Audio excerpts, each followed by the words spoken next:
ओम नमो ब्रह्मण्य देवाय गो ब्रह्मण्य हिताय च जगद्धृताय कृष्णाय गोविंदाय नमो नमो पापहं पापकर्महं पापात्मा पापसंभव त्रायमां पुंडरीकाक्षं सर्व पाप हर हरि कृष्णाय वासुदेवाय देवकी नंदनाय च एस कृष्णाशय गोविंदाय नमो नमो हे कृष्ण करुणा सिंधु दीन बंधु जगतपथे गोपेश गोपिकाकांत राधाकांत नमस्तुते श्रीकृष्णेर प्रणाम मंत्र कृष्णाय वासुदेवाय देवकी नंदनाय च एस कृष्णाशय गोविंदाय नमो नमो हे कृष्ण करुणा सिंधु दीन बंधु जगतपथे गोपेश गोपिकाकांत राधाकांत नमस्तुते श्री राधारानी प्रणाम तप्त कंचन गौरांगिनी राधे वृंदावनेश्वरी विश्वभानुसुत देवी प्रणाम आमी हरिप्रिये तप्त कांचन गौरांगिनी राधे वृंदावनेश्वरी विश्वभानुसुत देवी प्रणाम आमी हरिप्रिये जय श्री राधा माधवेर जय जय राधारानी राधाष्टमी ब्रत ऋषि सौनक মহামতি সুতকে জিজ্ঞাসা করলেন হে সুত অন্যান্য দেবতাদের উপাসনার চেয়ে শ্রীকৃষ্ণের আরাধনায় শ্রেষ্ঠ বলে জানি আরও শুনেছি তা অপেক্ষা শ্রীমতী রাধারানীর আরাধনা অধিকতর পূর্ণপদ ও শ্রেষ্ঠ অতএব শ্রীরাধার অর্চনা বিষয়ে কোনো বোধতাদির কথা বলুন সুত বললেন হে ঋষিগণ আমি একটি গোপনীয় ব্রতের কথা বলছি শুনুন একদিন মহর্ষি নারদ শ্রীকৃষ্ণের নিকটে উপস্থিত হয়ে জিজ্ঞাসা করলেন ভগবান আপনার শ্রীমুখে অনেক ব্রতের কথা শুনেছি এখন শ্রীমতী রাধিকার জন্মদিনের ব্রত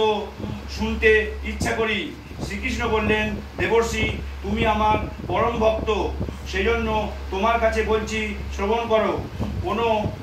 এক সময় সূর্যদেব ত্রিলোক ভ্রমণ করতে করতে নানা প্রকার ঐশ্বর্য দেখে মনে মনে তপস্যার সংকল্প করে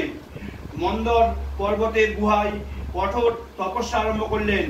এই রূপে দীর্ঘদিন গত হলো সূর্যের কঠোর তপস্যা আর পৃথিবীর অন্ধকারাচ্ছন্ন থাকায় দেবতারা ভীত হলেন ইন্দ্র দেবগণ সহ আমার কাছে এসে সব কথা বলতে আমি বললাম দেবগণ সূর্য থেকে তোমাদের কোনো ভয় নেই তোমরা নিজ নিজ স্থানে যাও আমি সূর্যদেবকে তপস্যা থেকে ক্ষান্ত করব তারপর আমি সূর্যের কাছে গেলাম সূর্য আমাকে দেখে খুব আনন্দিত হলেন তিনি বললেন হে শ্রীহরি আপনার দর্শন পেয়ে আমার জন্ম ও তপস্যা সার্থক হলো যিনি সৃষ্টি স্থিতি সংহারকর্তা ব্রহ্মা বিষ্ণু মহেশ্বর যাকে সব সময় চিন্তা করেন তাকে দর্শন করে আমি ধন্য হলাম আমি সন্তুষ্ট হয়ে সূর্যকে বললাম হে দিবাকর তুমি তপস্যায় সিদ্ধি লাভ করেছো এখন বর প্রার্থনা করো তুমি আমার পরম ভক্ত সেজন্যই তোমাকে দর্শন দিলাম এই কথা শুনে সূর্য বললেন আমাকে একটি গুণবতী কন্যার বর দিন আপনি চিরদিন সেই কন্যাটির বশীভূত থাকবেন এছাড়া আমার আর কোনো ইচ্ছা নেই আমি তথাস্তু বলে তাকে বললাম এই ত্রিলোকে আমি একমাত্র শ্রীরাধিকারী বশীভূত শ্রীমতী রাধা এবং আমাতে কোনো প্রভেদ নেই আমি পৃথিবীর ভার লাঘবের জন্য বৃন্দাবনে নন্দালয়ে অবতীর্ণ হব তুমিও সেখানে বিশ্বভানু নামে রাজা হয়ে জন্মগ্রহণ করবে শ্রীমতী রাধা তোমার কন্যারূপে অবতীর্ণ হবে তারপর শ্রীহরি মথুরায় জন্মগ্রহণ করে নন্দালয়ে এলেন সূর্যদেব বৈশ্যকুলে জন্মগ্রহণ করে বিশ্বভানু রাজা হলেন গোপকন্যা কীর্তিদার সঙ্গে তার বিবাহ হলো যথাকালে ভাদ্র মাসের শুক্লপক্ষে অষ্টমী তিথিতে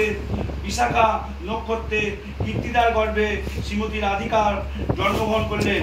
গোপ গোপীরা আনন্দোৎসবে মেতে উঠল আমার মায়ায় মুগ্ধ হয়ে রাধিকা আমাকেই পতিত্বে বরণ করতে ইচ্ছা করলেন যথাকালে আয়ান ঘোষের সঙ্গে শ্রীরাধিকার বিবাহ হলো বটে কিন্তু আমাকে পরম পুরুষ জ্ঞানে আমার সঙ্গে বিহার করতে লাগলেন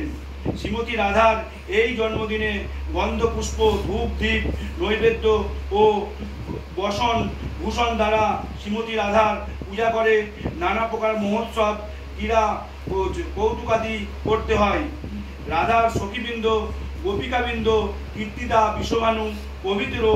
পূজা করতে হয় তারপর ব্রত কথা শুনে সেই দিন উপবাসী থেকে পরদিন বৈষ্ণবদের সঙ্গে পালন করতে হয়। রাধা নামের সঙ্গে কৃষ্ণ নাম যোগ করে জপ করলে যাবতীয় মন্ত্র জপের লাভ হয়। তপ জপে আমার যেমন সন্তোষ জন্মে, একবার রাধা নাম উচ্চারণ করলে তার চেয়ে সহস্র গুণ বেশি আমি সন্তোষ লাভ করি। এইভাবে ব্রতের অনুষ্ঠানে সর্ব দুঃখ দূর হয় ও পরম শান্তি লাভ হয়, ধনৈশ্বর্য গৃহপূর্ণ হয় এবং সর্বস্থানে বিজয় লাভ হয়। ভক্তের কাছে এই ব্রতের কথা বললে সমস্ত অমঙ্গল দূর হয়, কিন্তু ভণ্ড পাষণ্ড ভক্তিহীন নাস্তিকের কাছে প্রকাশ করলে অমঙ্গল হয়। শ্রীকৃষ্ণের কাছে এই কথা শুনে নারদ মর্তে এই ব্রত প্রচার করলেন আর নিজেও ব্রত পালন করলেন। রাধাষ্টমীর ব্রত এখানেই শেষ হলো।